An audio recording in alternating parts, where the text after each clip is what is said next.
आज हम कक्षा 7 विषय हिंदी डॉक्टर विक्रम साराभाई पाठ के बारे में पढ़ेंगे। लेकिन उससे पहले मैं आपको डॉक्टर विक्रम साराभाई के बारे में थोड़ी बहुत जानकारी दूंगी। इसरो के सर्जन डॉक्टर विक्रम साराभाई थे। भारत आज अंतरिक्ष मिशन में पूरी दुनिया को राह दिखा रहा है। 22 जुलाई को भारत ने चंद्रयान 2 लॉन्च कर अंतरिक्ष में एक नई छलांग लगाई है। भारत को अंतरिक्ष के क्षेत्र में अंतर्राष्ट्रीय पहचान दिलाने वाले और आज की बुलंदियों को छूने वाले विक्रम साराभाई देश के महान वैज्ञानिक और अंतरिक्ष कार्यक्रमों के जनक के तौर पर माना जाता है। उन्होंने ही डॉक्टर अब्दुल कलाम जी को मिसाइल मैन बनाया था। आज उनकी 100वीं जयंती है। तो अब हम पाठ में डॉक्टर विक्रम साराभाई के बारे में आगे पढ़ेंगे। हमारे जीवन को सुविधापूर्ण बनाने में वैज्ञानिकों का प्रमुख योगदान रहा है। प्रस्तुत इकाई में विक्रम साराभाई जैसे अद्भुत व्यक्तित्व से परिचित कराती है, जिन्होंने विज्ञान, प्रौद्योगिकी, शिक्षा, उद्योग, वाणिज्य, व्यवसाय, प्रबंध आदि अनेक क्षेत्रों में देश की प्रगति के लिए उल्लेखनीय कार्य किया। उनके जीवन की घटनाओं से प्रेरित होकर अवलोकन, परीक्षण व परिश्रम से वैज्ञानिक दृष्टिकोण विकसित कर हम भी महान वैज्ञानिक बन सकते हैं और मानव जाति की अनुपम सेवा कर सकते हैं। अब हम पाठ के बारे में पढ़ेंगे। एक ऐसे महान वैज्ञानिक थे जब वे मात्र 2 वर्ष के थे तब गुरुदेव रविंद्रनाथ ठाकुर ने भविष्यवाणी की थी कि बालक बड़ा होकर बहुत यशस्वी बनेगा। यशस्वी माने प्रतिष्ठित। और उस बालक ने उनकी भविष्यवाणी अपनों कर्मों से सच साबित कर डाली। क्या आप जानते हैं वह कौन थे? वे थे हमारे महान वैज्ञानिक डॉक्टर विक्रम साराभाई। माने वह 2 साल के थे तब रविंद्रनाथ ठाकुर ने भविष्यवाणी की थी कि यह लड़का बड़ा होकर यशस्वी प्रतिष्ठित व्यक्ति बनेगा, और वह उन्होंने अपने कर्मों से साबित कर दिया। डॉक्टर विक्रम साराभाई का जन्म 12 अगस्त सन 1912 को अहमदाबाद में हुआ था। उनका परिवार एक प्रतिष्ठित उद्योगपति परिवार था। पिता का नाम अंबालाल तथा माता का नाम सरला देवी था। विक्रम साराभाई 8 भाई बहन थे। अब डॉक्टर विक्रम साराभाई के जन्म के बारे में बताया गया है और साथ ही साथ उनका प्रतिष्ठित उद्योगपति परिवार था। तो हम जानते हैं कि आज भी उनका उद्योग में आज भी जो कैलिको मिल है, जो कपड़े की मिल है, वह आज भी क्या है कि बहुत ही उच्च दर्जे की मानी जाती है और आज भी उद्योगों में उनकी कैलिको मिल आज भी स्थापित है। तो उनके पिता का नाम अंबालाल था और वे 8 भाई बहन थे। बाल्यकाल से प्रतिभावान विक्रम साराभाई के बचपन का यह प्रसंग उनके सफलता हासिल करने के बुलंद इरादे को दर्शाता है। जब वह 5-6 साल के थे तो अपने परिवार के साथ शिमला गए। शिमला में उनके पिता श्री अंबालाल के नाम ढेरों चिट्ठियाँ आती थी। यह देखकर बालक विक्रम के मन में भी इच्छा हुई कि उनके नाम पर भी बहुत सारे पत्र आए।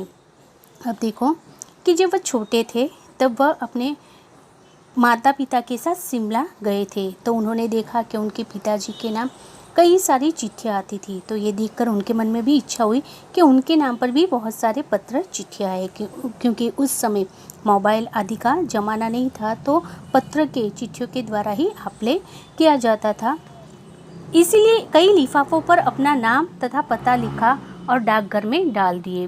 फिर क्या था, उनके नाम पर ढेरों चिट्ठियाँ आने लगी। पिता ने देखा तो उनके मन में बालक विक्रम के इस काम के पीछे उद्देश्यों को जानने की इच्छा हुई। असलियत मालूम होने पर भी उन्हें हंसी आई, लेकिन सफलता पाने की इच्छा जानकर अच्छा भी लगा। जब वह 8 साल के थे तो साइकिल पर विभिन्न कलियाबाजियाँ करते थे, लोगों को अचंभित कर देते थे। उन्होंने साहसिक कारनामे प्रिय थे। गणित तथा भौतिक के प्रति उनकी गहरी दिलचस्पी थी, लगाव था। दिलचस्पी माने लगाव। अब उन्होंने कई लिफाफे अपने नाम पर लिखे और डाकघर में डाल दिए। फिर क्या था, उनके नाम भी ढेरों सारी चिट्ठियाँ आने लगी। ये देखकर उनके पिताजी को हंसी आने लगी, लेकिन उनकी सफलता पाने की जो इच्छा थी वह देखकर भी वह खुश हो गए और उनको ज़्यादातर गणित और भौतिक के विषयों में गहरी दिलचस्पी थी। उन्होंने मैट्रिक की परीक्षा सन 1934 में पास की। सन 1934-37 में गुजरात कॉलेज अहमदाबाद से इंटर की पढ़ाई की। सन 1936 में वे इंग्लैंड चले गए। सन 1940 में कैम्ब्रिज से गणित व भौतिकी में बीएससी की परीक्षा में सफलता प्राप्त की।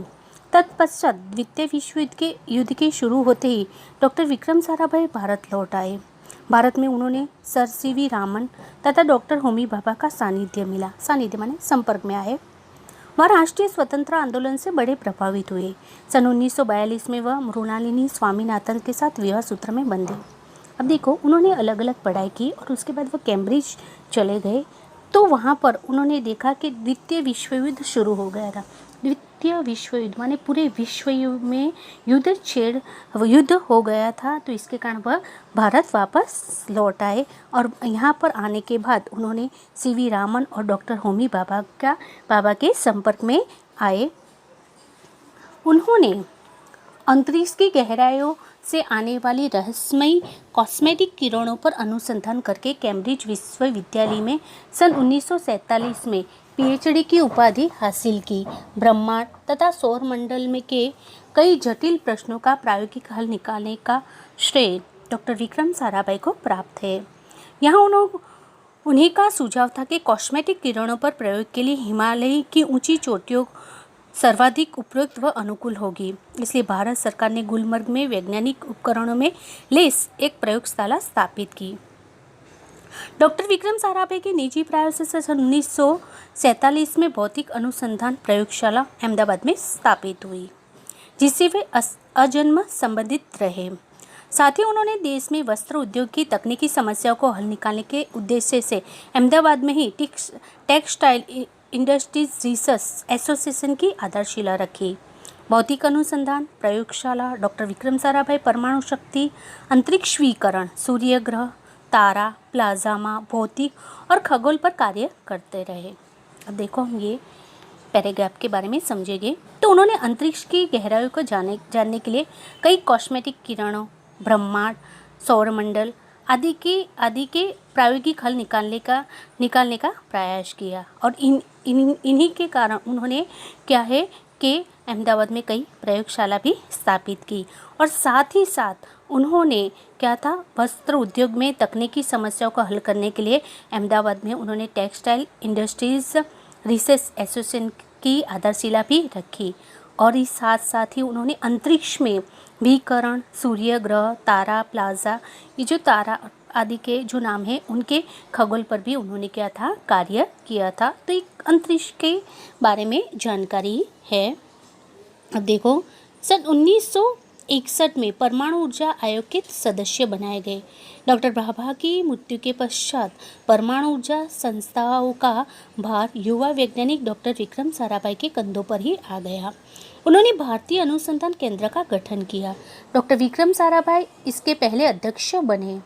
यह उनकी अगुवाई एवं अथाक परिश्रम का ही परिणाम है कि भारत में दूरसंचार, दूरदर्शन व मौसम विज्ञान के लिए प्रक्षेपित अनेक उपग्रह अंतरिक्ष में सफलतापूर्वक कार्य कर रहे हैं।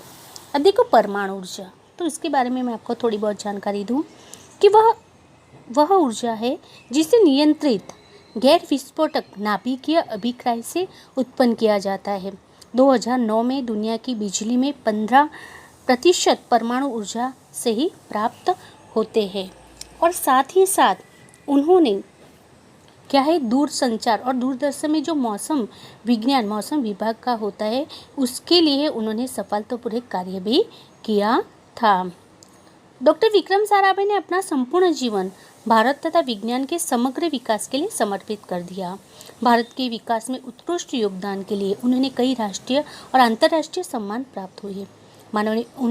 उन्होंने अपना पूरा जीवन भारत और विज्ञान के लिए समर्पित कर दिया था। इसके कारण उन्हें राष्ट्रीय और अंतर्राष्ट्रीय सम्मान प्राप्त हुआ था। सन 1962 में उन्होंने डॉक्टर शांति स्वरूप भटनागर पुरस्कार, सन 1966 में पद्म भूषण तथा सन 1972 में मरणोत्तर पद्म विभूषण जैसे अलंकारों से नवाजा गया। निशस्त्रीकरण से संबंधित कई महत्वपूर्ण अंतर्राष्ट्रीय संस्थाओं में भी भारत के प्रतिनिधि रहे, तो उनको अलग अलग क्या है अलंकारों से नवाजा गया, जिसमें पद्म भूषण, पद्म विभूषण, मरणोत्तर आदि अलंकारों से उन्हें नवाजा गया था। डॉक्टर विक्रम साराभाई सन 1966 में international council of scientific union के सदस्य रहे। सन 1968 में संयुक्त राष्ट्र संघ के यूनेस्को के विज्ञान विभाग के अध्यक्ष बने। उन्होंने इंडियन जियोलॉजिकल यूनियन का प्रमुख बनाया गया। डॉक्टर विक्रम साराभाई 1970 में वियना शांति अंतर्राष्ट्रीय अणुमंच के 14वीं परिषद के प्रमुख बने। सन 1971 में संयुक्त राष्ट्र संघ परिषद के अध्यक्ष, बाद में विज्ञान विभाग के अध्यक्ष भी बनाए गए। तो उन्हें अंतर्राष्ट्रीय अणुमंच के प्रमुख बने और साथ ही साथ राष्ट्र संघ परिषद के विज्ञान विभाग के अध्यक्ष भी बनाए गए। वह केवल उच्च कोटि के वैज्ञानिक ही नहीं थे, बल्कि व्यवस्थाओं के बावजूद कला, शिक्षा व समाज के लिए पर्याप्त समय निकाल लेते थे। उनके ही प्रयासों में अहमदाबाद में लोक विज्ञान केंद्र, नेहरू विकास संस्था स्थापना हुई। यहाँ वह जन सामान्य की विज्ञान के प्रति जागरूक करने के लिए कार्य करते रहे। वह उच्च कोटि के वैज्ञानिक ही नहीं थे, बल्कि व्यवस्था होने के बावजूद भी वह शिक्षा और समाज के लिए भी समय निकाल लिया करते थे। और साथ ही साथ उन्होंने अहमदाबाद में लोक विज्ञान केंद्र की स्थापना की थी और साथ ही साथ युवा वर्ग को विज्ञान के लिए जागरूक करे, ऐसे कार्य भी वह करते रहते थे। वह 21 दिसंबर 1971 की काली तारीख थी। डॉक्टर विक्रम साराभाई त्रिवेंद्रम के लॉजिंग स्टेशन तुम्बा में कार्य निरीक्षण के लिए भेजा गया था। वहाँ वे एक होटल में ठहरे हुए थे। यहीं हृदय की गति रुकने से उनकी मृत्यु हो गई। उनके निधन से विज्ञान में नित नए आयामों को जोड़ने वाले एक जीवन चक्र सदा के लिए रुक गया। ऐसे महान प्रतिभा को सत नमन। तो 21 दिसंबर 1971 की रोज उनकी मृत्यु हो गई। तो ऐसे महान प्रतिभाशाली वैज्ञानिक को सत नमन।